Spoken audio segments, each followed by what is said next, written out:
The United States of America, at its conception, was a revolutionary new model of government and thought. As the country grew, it attracted more and more immigrants and those looking for opportunity in this new land of freedom, democracy, and prosperity. However, while the US is a groundbreaking and extremely progressive country in many ways, it is not lacking in its failures of those who came to it seeking new opportunities. One of such instances is the Japanese internment of World War II. The Japanese internment was a turning point for the Japanese American community, undoing years of progress and subjecting them to violence and discrimination after the war, and was a turning point in deciding the wartime powers of the government, making many more conscious of large-scale violations of civil rights.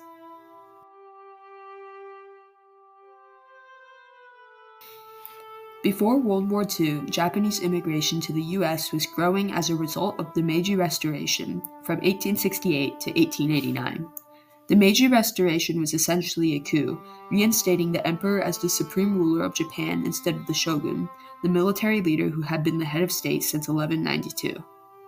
While the Meiji Restoration did eventually lead to the industrialization and growth in global power of Japan, it also caused widespread political and economic instability that drove many to leave the country. A primary destination of these immigrants was, of course, the United States, and many Japanese Americans began to settle on the West Coast, with the highest population in California and Hawaii. These Japanese Americans quickly established themselves as important members of the community, even dominating the economy in places like Hawaii, where they made up an overwhelming majority of the population. However, paralleling this increase in Japanese American influence was strong anti-Asian sentiment among U.S. citizens. This sentiment manifested in legislation like the Immigration Act of 1924, which banned further immigration from Japan and other undesirable Asian countries. Groups like the Asiatic Exclusion League preached about the Yellow Pearl and the morally corrupt Asians that would take away jobs and livelihoods of white citizens. The Japanese Americans who immigrated before 1924, known as Issei, were denied of citizenship, as well as the right to vote, own property, or run for office. Clear generational differences emerged between Japanese Americans as the Nisei were born. The children of the Issei immigrants were born and naturalized as citizens in the United States. Nisei had the same rights as other citizens, but still suffered the same discrimination as the Issei. In the midst of all this resentment brewing in the U.S., a sudden catastrophe hit. The bombing of Pearl Harbor on December 7, 1941, by the Japanese Navy Air Service. The attack caused any existing anti-Japanese sentiment in the nation to explode. Just 2 months later, in February 1942, President Roosevelt signed Executive Order 9066, which authorized the military to prescribe military areas in such places and of such extent as he or the appropriate military commander may determine, from which any or all persons may be excluded, and with respect to which, whatever restrictions the Secretary of War or the appropriate military commander may impose in his discretion. The order did not contain any reference to Japanese Americans, but it was clear to whom the president was referring. Soon after the order was issued, Lieutenant General John L. DeWitt of the Western Defense Command announced curfews that only applied to Japanese Americans. This was followed by Public Law 503, passed by Congress on March 21st, making violation of Executive Order 9066 a misdemeanor punishable by up to 1 year in prison and a $5,000 fine. A few days later, Public Proclamation No. 4 was issued, marking the beginning of the forced evacuation and detention of Japanese Americans on the West Coast.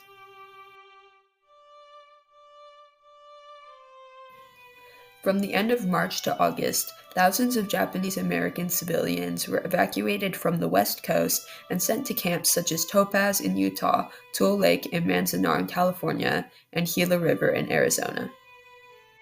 All of the camps were inland and in arid, inhospitable conditions, as much of the land was not desirable for others in the country. Those sent to the relocation centers often had limited possessions and had to live in shared army-style barracks. Life did resume normal patterns of socializing and school, as internees set up their own farms, education, and maintained as many traditional customs as they could. However, there were some stark differences, such as limited opportunities for work and socializing, as well as the new communal living conditions like shared bathrooms and mess halls. There were several instances of deaths of internees at the hands of sentries, such as 63-year-old James Hatsuki Wakasa, who was shot and killed at Topaz Relocation Center after walking near a perimeter fence. 2 months later, a couple was shot while walking near the same fence.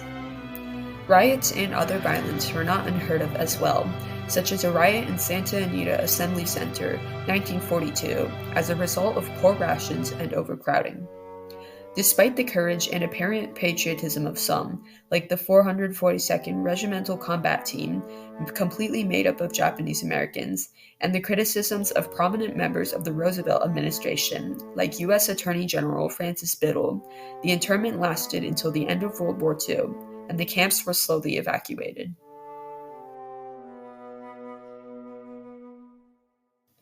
Many returned to their hometowns, some back to Japan, others venturing east in search of jobs. However, they all had very little savings and almost no support system after the internment, needing to work manual jobs in their new lives.